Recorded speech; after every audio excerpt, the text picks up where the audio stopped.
اور یہ آدمی اور ہمیں نقصان پہنچاتا. دو ہیرو نہ نکل آتے. ایک تو شہید معظم، میں اس کو آج سلام پیش کرتا ہوں، 2 بچوں کے ساتھ گیا ہوا. وہ میری اور دوسرا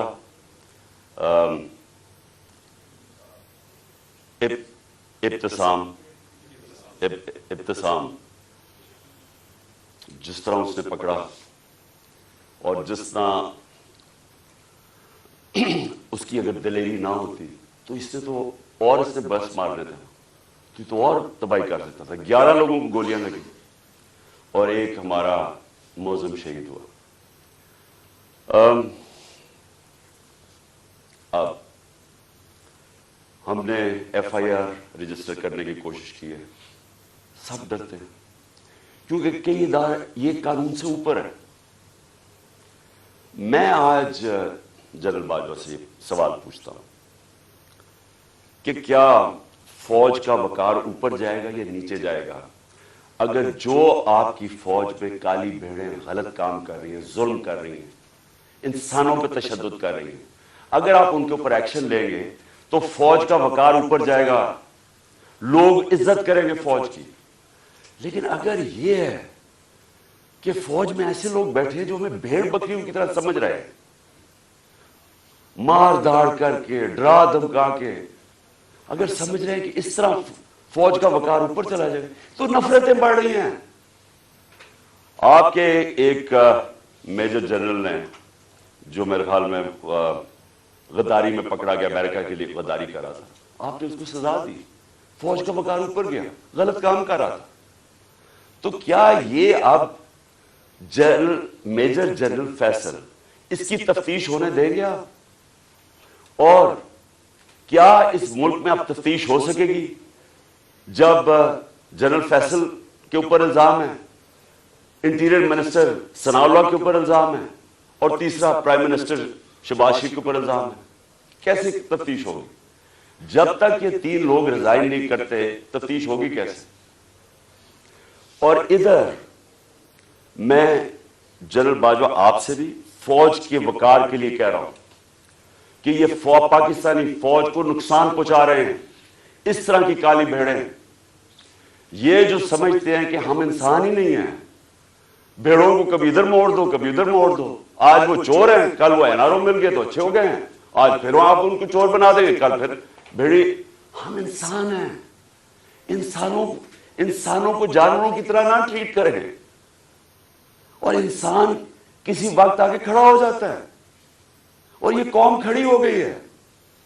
یہ میں آج آپ کو بتا دوں، 2 راستے اب اس قوم کے سامنے، یا ایک پرامن انقلاب آئے گا اور یا خونی انقلاب آئے گا، اور تیسرا راستہ نہیں ہے. کیونکہ میں نے 6 مہینے میں اس قوم کو جاگتے دیکھا ہے. قوم کھڑی ہو گئی ہے.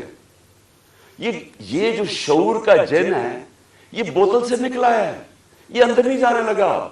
اب فیصلہ صرف یہ کر لیں کہ ہم پرامن طریقے سے اس ملک کے اندر چینج لے کے آئیں گے، جو کہ بیلٹ باکس کے ذریعے آئے گا صاف اور شفاف الیکشن کے لیے، یا وہ جو ایران میں ہوا تھا ہوگا، تباہی ہوگی، جو سری لنکا میں لوگ سڑکوں پہ آ جائیں گے، کیوس ہوگا. یہ جماعت جس کو ان 3 لوگوں نے مجھے قتل کرنے کی کوشش کی اور اللہ نے بچایا. جس طرح ابھی ڈاکٹر فیصل نے کہا کہ یہ جو گولی میری یہ ادھر اوپر کی ٹانگ پہ لگی، وہ ایک گولی میری جو وہ اصل آرٹری ہے اس کے نیچے سے نکل گئی اور ایک اس کے پاس آگے رک گئی. اگر وہ رپچر ہو جاتی تو 20 منٹ میں انسان مرتا ہے، 20 منٹ میں سارا خون نکل جاتا ہے. اگر تو سیدھا ہاسپٹل نہ ہو 20 منٹ میں مر گیا آدمی. تو اللہ نے اگر مجھے یہ بچایا ہے، جو مجھے آج زندہ رکھا ہے، یہ صرف اللہ کا کرم ہے. انہوں نے تو پوری کوشش، کوئی کسر نہیں چھوڑی تھی. انہوں نے تو ایک ادھر سے اور ادھر سے سامنے والے نے مارنا تھا. اور پھر سوال میں پوچھتا ہوں، سب سے بڑی پاکستان کی پولیٹیکل پارٹی، اس کے سربراہ، جو واحد فیڈرل پارٹی رہ گئی ہے پاکستان میں، یہ 2 فیملی پارٹی سکڑ کے چھوٹی چھوٹی پارٹیز رہ گئی ہیں. میں چیلنج کر کے جاؤں گا سندھ میں اور انشاءاللہ یہ زرداری مافیا کو سندھ میں ہرا کے دکھاؤں گا آپ کو. سندھ کے لوگ اس سے تنگ ہیں, ان کو سب سے زیادہ غلام ادھر بنایا ہوا, ان کو وہ سب سے زیادہ آزادی طلب کر رہے ہیں. اور یہ شریف خاندان, میں چیلنج کرتا ہوں یہ کدھر کسی سیٹ پہ میرے سے مقابلہ کرے. نواز شریف آئے, کہتے ہیں نا اسے آئے, اتنی کوششیں کر رہی ہیں, این آر او سب کو دے دیا ہے, سارے چوروں کو منی لانڈرر ساروں کی عید ہو گئی ہے. کسی وہ کہتی ہے مریم لیول پلینگ فیلڈ, چیلنج کرتا ہوں کسی سیٹ پہ پنجاب میں میرے سے مقابلہ کر رہے ہیں, کیونکہ پبلک چینج ہو گئی ہے. یہاں ایک جاگی ہوئی قوم ہے, ان کو بیڑوں کی طرح نہ ٹریٹ کریں. اور چیف جسٹس صاحب, میں آپ سے مخاطب ہوں, دیکھیں یہ ملک ترقی نہیں کر سکتا جب تک رول آف لا نہیں ہوگا. میں ساری دنیا پھرا ہوں, 70 سال میری عمر ہے, میں نے مغربی دنیا اندر سے دیکھی ہوئی ہے. میں جب 18 سال کا انگلینڈ گیا تو میں نے پہلی دفعہ رول آف لا دیکھا. مجھے تو پتہ ہی نہیں تھا, کیونکہ ہم تو ملٹری ڈکٹیٹرشپ میں بڑے ہوئے تھے یہاں 60s میں. تو پہلی دفعہ میں نے ایک فلائی ریاست دیکھی, وہ کیا ہوتی ہے, اور رول آف لا دیکھا کہ قانون سب کے لیے ایک برابر, کوئی طاقتور وہاں قانون کے اوپر نہیں تھا, کوئی وہاں قبضہ گروپ نہیں تھے. ان کی عدالتیں ان کو ان کمزور کی حفاظت کرتی ہیں. وہاں اگر آپ کے پاس پیسے نہیں ہیں, لیگل ایڈ دیتی ہیں کہ ایک عام آدمی جا کے عدالت میں کیس لڑ سکے. وہاں کسی کی جرت نہیں ہے, کسی طاقتور کی جرت نہیں ہے کسی پہ ظلم کرے. اس لیے وہ کامیاب معاشرے ہیں, اس لیے وہاں خوشحالی ہے. میرے سامنے میری زندگی میں دیکھتے دیکھتے سنگاپور, جو ایک پاکستان کا مقابلہ ہی نہیں کوئی کر سکتا تھا, پاکستان سب سے تیزی سے ترقی کر رہا تھا 60s میں. ہم تو مثال تھے دنیا کی. اور کہاں سنگاپور, ہمارے ساتھ ہمارے سے نیچے شروع ہوا. آج ہمارا جو پر کیپٹا انکم ہے وہ پتہ نہیں $2000 ہوگا, سنگاپور کا $60,000 ہے. کیونکہ ان کے اسٹیٹس پر لی کوان یو نے سب سے پہلے زور لگایا قانون کی بالادستی قائم کرنے کے لیے. اور اس نے جب قانون کی بالادستی ہوتی ہے تو کرپشن ختم ہوتی ہے. کرپشن تب ہوتی ہے جس ملک کے اندر قانون کی حکمرانی نہیں ہوتی, جب کوئی قانون سے اوپر نہیں ہوتا, جب کسی کو این آر او نہیں ملتا, جب لوگوں کو پتا ہوتا ہے کہ آپ جرم کریں گے, آپ جتنے بھی طاقتور آپ کو سزا ملے گی. صرف تب ایک معاشرے کے اندر انصاف ہوتا ہے اور وہ معاشرے میں پھر خوشحالی آتی ہے. ہمارے نبی صلی اللہ علیہ وسلم نے مدینہ کے اندر غربت تھی, لیکن انہوں نے پہلے انصاف قائم کیا, عدل اور انصاف. فلائی ریاست بنائی اور عدل انصاف قائم کیا. رحم دل ریاست بنائی اور عدل انصاف قائم کیا. اس کے بعد خوشحالی آئی, پہلے خوشحالی نہیں آئی. ہم کیوں نہیں آگے بڑھ رہے؟ میں ابھی آپ کے سامنے مثال دے رہا ہوں کہ ملک کی سب سے بڑی پارٹی کا جو سربراہ ہے اس کو انصاف نہیں مل رہا. اس کو ایسے جو میرے سے چیف جسٹس صاحب جو 6 مہینے میں میرے سے کیا گیا ہے, میں آپ کو یقین دلاتا ہوں کہ کوئی ملک اپنے دشمن سے نہ کرے. میں وہ پاکستانی ہوں, اس ملک کے سارے ہائیسٹ سول ایوارڈ جیتے میں نے. سب جانتے ہیں کرکٹ کی دنیا میں نے پاکستان کی عزت بڑھائی, کم نہیں کی. یہ شوکت خانہ میں بیٹھا ہوں, یہ انٹرنیشنل راؤنڈ ہاسپٹل ہے, 75% کینسر کے مریضوں کا مفت علاج کرتا ہے, سب سے بڑا خیراتی ادارہ ہے. دوسرا پشاور میں کھولا ہے, تیسرا کراچی میں کھول رہے ہیں جو اس سے بھی بڑا ہوگا. 2 یونیورسٹیز بنائی ہیں, القادر یونیورسٹی جو کہ 100% فری ڈگریز دے رہی ہے لیڈرشپ کے اندر, سیرت نبی کے اندر, اور دوسری طرف نمل یونیورسٹی جدھر 90% اسٹوڈنٹس کو مفت تعلیم مل رہی ہے اور 85% جیسی ڈگری لیتے ہیں ان کو نوکریاں مل جاتی ہیں. 2 یونیورسٹیز, 2 ہاسپٹل, تیسرا ہاسپٹل. یہ دنیا میں کوئی جانتے ہیں کسی پولیٹیشین نے ایک بھی بنایا ہو, کوئی اس ملک کی تاریخ میں کسی نے کچھ کیا ہو. اور پھر ایک پارٹی بنائی جو کہ سب سے بڑی آج پارٹی ہے پاکستان, 12 سیٹیں جیتا. اگر میرے سے یہ ہو رہا ہے، میرے گھر کے اوپر میرے نوکروں کو پیسے دیے گئے میرے خلاف جاسوسی کرنے کے لیے، ڈیوائس رکھنے کے لیے، گھر کے نوکروں کو میری فون کالز، جو میری پرائم منسٹر کی فون کالز تھی، ان کی ریکارڈڈ کر کے ریلیز کی گئی ریکارڈنگ آفیشل سیکریٹس ایکٹ کی وائلیشن ہے. لوگوں کو جو ہمارے ڈونرز تھے ان کو ڈرایا دھمکایا گیا. ہر حربہ جو استعمال ہو سکتا ہے کہ ایک دشمن کے خلاف وہ میرے خلاف، یعنی یہ جو یہ میسج پہنچواتا ہے، یہ جو الیکشن کمیشن ہے، جی میں نہیں کہہ رہا، پیچھے سے مجھے حکم ہے. ایف آئی اے والے جو پھر ہم نہیں کہہ رہے جی میں پیچھے سے حکم ہے. وہ 25 مئی میں وہ پولیس والوں نے ظلم کیا تھا ہمارے، ہم کیا کریں جی ہمیں پیچھے سے حکم ہے. یعنی یہ ایک پاکستان کی جمہوری پارٹی سے مذاق ہو رہا ہے، ظلم ہو رہا ہے. یہ قوم کو تباہ کر رہے ہیں، قومیں تباہ ہوتی ہیں ایسے. ایسٹ پاکستان میں کیا ہوا تھا؟ سب سے بڑی جو جماعت الیکشن جیتی اسی کے خلاف ملٹری ایکشن کر دیا. ان کو جو رائٹ تھا ان کا وہ نہیں دیا. میں 18 سال کی عمر میں انڈر 19 میچ کھیلنے گیا ادھر، مارچ 1971. یہاں پریس سینسرشپ تھی، مجھے تو پتہ ہی نہیں تھا کہ کتنی نفرت ہے وہاں.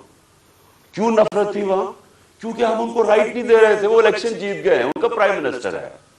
یہاں فیصلہ ہوا جی نہیں، ہم نے ان کو نہیں بننے دینا، اور ہم نے اس کے خلاف ملٹری ایکشن کر ملک توڑ دیا. اسی اس پاکستان میں اپنے پاکستانیوں کو بتانا چاہتا ہوں، کیونکہ یہ مجھے سب سے زیادہ تکلیف ہوئی اس کی، کہ 18 سال کے بعد، یہ 71 تھا، 18 سال کے بعد میں پاکستان ٹیم کیپٹن ایک بنگلہ دیش ایک ایگزیبیشن میچ کھیلنے گیا ہندوستان کے خلاف. دو ایگزیبیشن میچز تھے. وہ 2 میچز ہم جیت گئے، وہ 2 میچ سیریز جیت گئے. میرے پاکستانیوں، وہاں جدھر نفرت تھی پاکستان سے 1971 میں، کیونکہ ہم ان کو رائٹ نہیں دے رہے تھے، انصاف نہیں کر رہے تھے. 50,000 لوگوں کا سٹیڈیم ایک ہی نعرہ مارا، پاکستان زندہ باد، پاکستان زندہ باد. ہوٹل سے جدھر ہمارا ہوٹل تھا اور جدھر سٹیڈیم تھا، سٹیڈیم سے ہوٹل تک لوگ سڑکوں پہ لائنوں پہ کھڑے ہوئے تھے، پاکستان زندہ باد. تو میں نے تب مجھے پتا چلا یہ کتنی بڑی ٹریجڈی ہے کہ ہم نے کتنا ظلم کیا ان لوگوں کے ساتھ جو ہمیں چھوڑنا نہیں چاہتے تھے، لیکن ہم نے ان سے انصاف نہیں کیا. اب وہی کرنے جا رہے ہیں، سب سے بڑی پارٹی کو دیوار کے ساتھ لگا رہے ہیں اور اس کے لیڈر کو قتل کر رہے ہیں، کوشش کر رہے ہیں. کیوں؟ کیونکہ چوروں کا ٹولہ اوپر جو بٹھا دیا ہے، ہم بھیڑ بکریاں مان نہیں رہے ان کو، اس لیے قتل کرو اس کو، جو ملک کی سب سے بڑی پارٹی ہے، تاکہ اگر عمران چلا جائے گا تو پارٹی تتر بتر ہو جائے گی.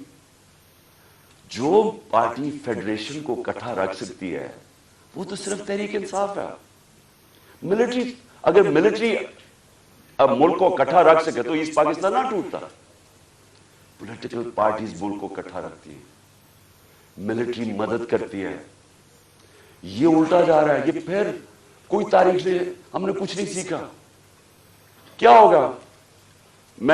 مجھے پتا تھا جس دن میں نکل رہا تھا، مجھے پتا تھا کہ یہ آج یا کل انہوں نے میرے پہ کوئی واردات کری ہے، کیونکہ مجھے پوری میسج آئی کہ جناب انہوں نے اب مجھے کہا کینسل کر دیں، اب نہ جائیں، انہوں نے مار دینا آپ کو.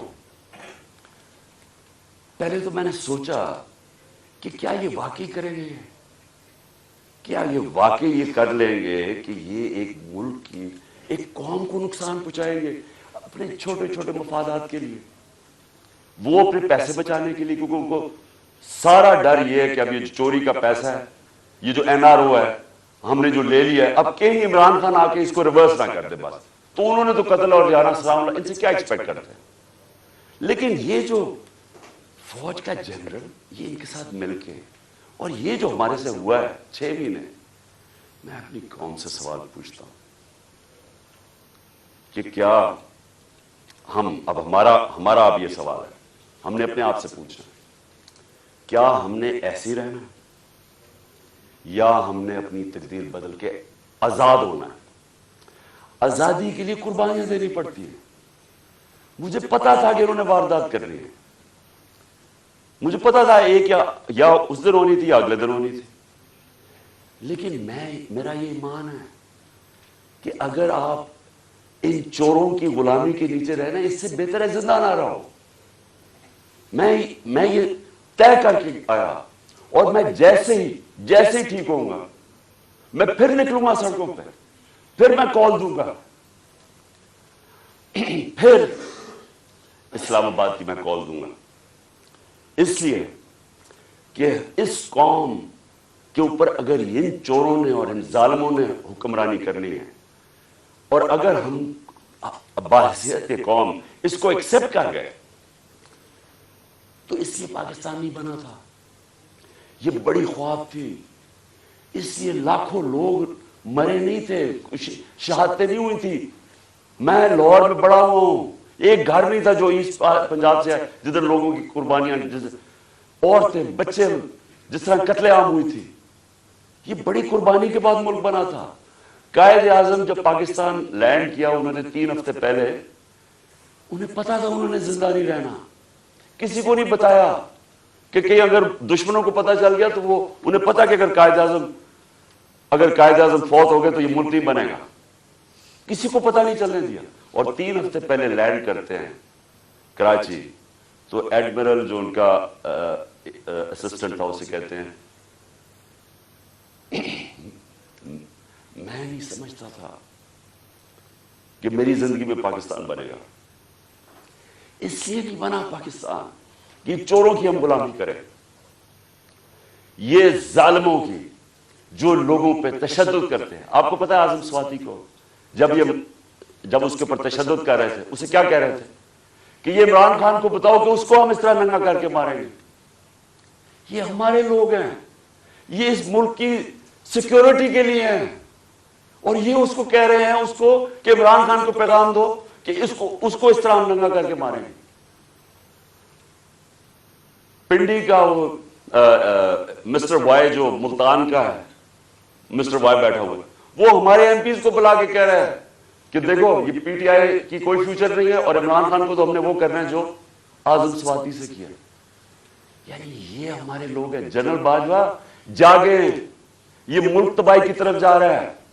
یہ اگر آپ نے ان کے اوپر کالی بھیڑوں پہ ایکشن نہ لیا، یہ نفرتیں بڑھتی جائے گی، یہ قوم ٹوٹنے کی طرف جائے گی. عمران خان کو جب اللہ نے لے کے جانا ہے میں تو تیار ہوں اس کے لیے. ملک کا سوچیں، اپنی ذات سے نکل جائیں باہر کہ جی چھوٹے چھوٹے مفادات کے لیے، اپنی ذات کے لیے، یہ چوروں نے تو اپنے پیسے کے لیے، ہم اپنے ملک کو قربان کر رہے ہیں. جو لوگ سڑکوں پہ ہیں، ان کی شکلیں دیکھیں، ان کی آنکھیں دیکھیں، آپ کو نظر آئے گا کہ یہ تلاش میں ہے کہ وہ پاکستان جدھر یہ آزادی سے رہے، جدھر کوئی کسی کو اجازت نہ ہو کہ کمزور کے اوپر کوئی ظلم کرے. تھانے کچہری کے اندر بیچارہ غریب آدمی ٹھوکریں کھاتا پھرتا ہے، اس کو انصاف نہیں ملتا، اس کی زمینوں پہ قبضے ہو جاتے ہیں. اور یہ بڑے بڑے ڈاکو ہر باری آ کے اپنی ساری چوری معاف کروا لیتے ہیں. 1100 ارب روپے کی یہ چوری معاف کروا رہے ہیں اپنے، 1100 ارب روپے کا این آر او لے رہے ہیں. ملک کو تباہی کے اندر ڈال کے، معیشت تباہ کر کے، مہنگائی میں لوگوں کو پھنسا، اور صرف اپنے پیسے بچانے کے لیے این آر او لے رہے ہیں. اور ان کو کوئی فکر ہی نہیں ہے. ملک کو جو مرضی ہو، ان کے تو پیسے باہر پڑے ہوئے ہیں. ان کے لیے ہمارے اوپر تشدد کیا جا رہا ہے، جس کا جینا مرنا پاکستان میں، جن کے پیسے ہی باہر پڑے ہوئے ہیں، جو عیدیں باہر ہیں، جو ان کی شاپنگ باہر ہے، بچے باہر ہیں، جنہوں نے جائیدادیں باہر بنائی ہوئی ہیں، بلینز آف ڈالر کی پراپرٹی ہے، ان کے لیے ہمیں قربان کر رہے ہیں. اور غدار پھر کون رہا؟ کون ہے پاکستان کا غدار؟ میرے اوپر غداری کا پرچہ کر دیا. شہباز گل کے اوپر کسٹوڈیل ٹارچر ہوئی، یہ دنیا میں بینڈ ہے. اس کے اوپر میں نے آواز اٹھائی، اور میں نے کہا کہ جس نے ریمانڈ میں بھیجا اس آدمی کو جس کے اوپر کسٹوڈیل ٹارچر ہو، اس کے اوپر قانونی کارروائی کریں گے. میرے پہ دہشت گردی کا پرچہ لگا دیا. تو یہ پاکستان کدھر جا رہا ہے؟ ہم وہ خود بھولے نا، جو قوم اپنے نظریے سے ہٹتی ہے وہ مر جاتی ہے.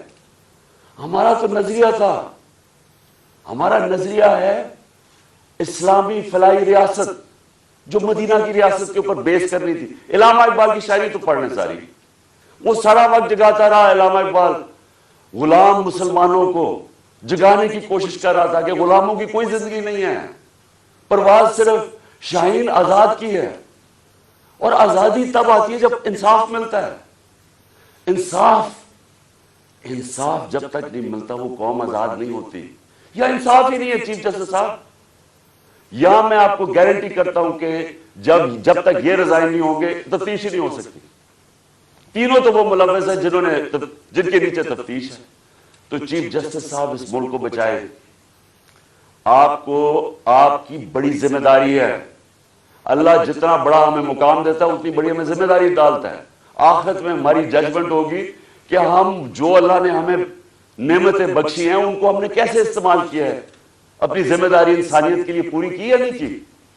اللہ آپ سے پوچھے گا کہ یہ جو اعظم سواتی جو اسے ہوا ہے کہ کوئی سو موٹو ایکشن نہیں لینا تھا.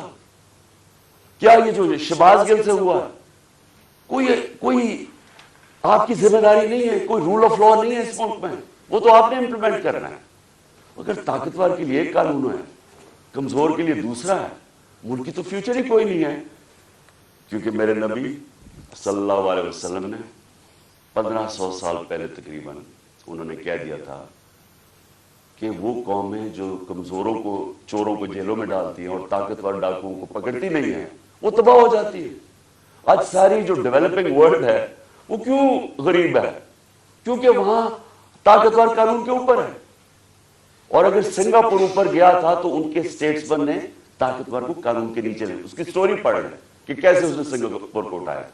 پہلے انصاف لے کے آیا, انصاف سے کرپشن ختم ہوئی اور اس کے بعد خوشحالی آ گئی. شیر شاہ سوری سب سے بڑا مانا جاتا ہے کہ یہ جو بادشاہ تھے ہندوستان کے سب سے بڑا. کیا کیا شیر شاہ سوری, کدھر سے شروع ہوا؟ جو اس کو جاگیر ملی بہار میں, اس نے کیا کیا, اس نے رول آف لا قائم کر دیا. اس نے سارے بڑے بڑے ڈاکوؤں کو ختم کر دیا. اس نے وہاں انصاف کر دیا. سارے تاجر ارد گرد کی جاگیروں سے چھوڑ کے تو شیر شاہ سوری کی جاگیر میں آ گئے. وہاں خوشحالی آ گئی کیونکہ وہاں انصاف تھا. ادھر سے وہ کھڑا ہوا اور ادھر سے اس نے جب ہندوستان کی سنبھالی جب حکومت, تو ادھر اس نے انصاف قائم کیا. اس لیے آج اس نے لوگوں کے جب انصاف آیا خوشحالی آ گئی. یہاں ہم رینگتے رہیں گے امریکنوں کے, کبھی ادھر ہاتھ جوڑ رہے ہیں کہ جی ہمیں ادھر سے پیسہ مل جائے, کبھی وہ چینیوں کے پاس جا رہے ہیں پیسہ مل جائے, اور کبھی ہم مانگنا تو نہیں چاہتے لیکن ہم مجبور ہیں, ہم بڑے مجبور ہیں. تو 30 سال تو آپ دونوں فیملی حکومت کرتی رہی ہیں, تو کس نے مجبور کیا اتنا؟ کون اس ملک کو؟ یا جب سے یہ دو خاندان آئے ہیں ہندوستان بھی آگے نکل گیا, بنگلہ دیش ہمارے سے آگے نکل گیا. جب بنگلہ دیش بنا تھا تو لوگوں نے یہاں کہا جی بوجھ ہے ہمارے اوپر بنگلہ دیش میں, غربت بہت زیادہ ہے, وہ آگے نکل گیا ہمارے سے. جب سے یہ دو خاندان آئے ہیں تو کہتا جی ہم مجبور ہیں, ہم تو مانگنے نہیں آئے لیکن ہم مجبور ہیں. آخر میں اپنے سارے پاکستانیوں کو جو پیغام دینا وہ یہ کہ دیکھیں, آپ نے سب نے, میں نے فیصلہ کیا پھر سے کہ جیسے ہی میں یہاں سے ٹھیک ہوں گا میں سیدھا سڑک پہ, اور میں نے اسلام آباد کی کال دے دی. آپ سب سے میں صرف یہ کہتا ہوں کہ اپنے بچوں, اپنے مستقبل کے لیے آپ نے کبھی کمپرومائز نہیں کرنا اپنی آزادی کے لیے. غلام قوم دنیا میں اس کی عزت نہیں ہوتی. ہر ایک پاسپورٹ پوچھے ہمارے پاکستانیوں سے کیا ہوتا ہے, دنیا عزت نہیں کرتی اور وہ قوم اوپر ہی نہیں جا سکتی. اگر ہم نے یہ غلامی کر کے اوپر جانا تھا تو ہم کب 40 سال سے, تو میں جانتا ہوں غلامی کر رہے ہیں. وہ کوئی امریکن آتا ہے اس کے پیر میں گر جاتے ہیں, کوئی گورا رنگ دیکھتے ہیں اس کے جوتے پالش کرنے شروع کر رہے ہیں. وہ جب سازش ہو رہی تھی تو مجھے یاد ہے کہ امریکن وہ عورت کوئی امریکن ایمبیسی سے مریم نواز کو ملنے گئی, وہ گھر سے باہر گئی اس کو ریسیو کرنے میں. اسے ایسے ملے جیسے کوئی برطانیہ کی پتہ نہیں کوئی ملکہ آ گئی. اس کے سامنے صرف لیٹ ہی نہیں گئے کہ میرے اوپر سے چل کے جاؤ جا کے اس کے جوتے نہ گندے ہو جائیں. یہ اپنے آپ کو ہم ذلیل کرتے ہیں ساری جگہ دنیا کے اندر، کیونکہ ہم بیکاریوں کی طرح پھرتے ہیں، قومی غیرت کھو بیٹھے. اور کیوں نہیں ہم آگے بڑھ سکتے؟ کیونکہ انصاف نہیں ہے، انصاف نہیں ہے، خوشحالی نہیں ہے، انصاف نہیں ہے، آزادی نہیں ہے. تو میرے پاکستانیوں، آپ نے سب نے جب تک یہ 3 لوگ ریزائن نہیں کرتے آپ نے پروٹیسٹ کرنا ہے. آپ نے سڑکوں پر پروٹیسٹ کرنا، آپ کو آپ کا آئین رائٹ دیتا ہے. ظلم اور ناانصافی کے خلاف کھڑا ہونا آپ کا دین آپ کو حکم کرتا ہے. جہاد کرنا ہے. جہاد کیا ہے؟ ظلم کے سامنے کھڑے ہونا، ناانصافی کا مقابلہ کرنا، اپنی آزادی کے لیے کھڑے ہونا. یہ آپ کا فرض ہے. اور اللہ نے کیوں کیا ہوا ہے؟ کیونکہ اللہ کو پتہ ہے کہ غلام کی کوئی پرواز نہیں ہے. تو انصاف آپ کو آزاد کرتا ہے، اور آزاد کی پرواز ہے. تو اس لیے آپ نے سب نے نکلنا ہے، آپ نے پوری طرح اس پروٹیسٹ کے اندر حصہ لینا ہے، اور ان تینوں کی ریزگنیشن مانگنی ہے. کیونکہ جب تک یہ 3 ریزائن نہیں کرتے، یہ جو کیس ہے یہ آگے نہیں بڑھے گا، اس کی تفتیش نہیں ہوگی، کیونکہ کنٹرول کرتے ہیں سب کچھ ہے. ایف آئی اے ساری ایجنسیز ان کے کنٹرول کے نیچے، تو کیسے انصاف ملے گا؟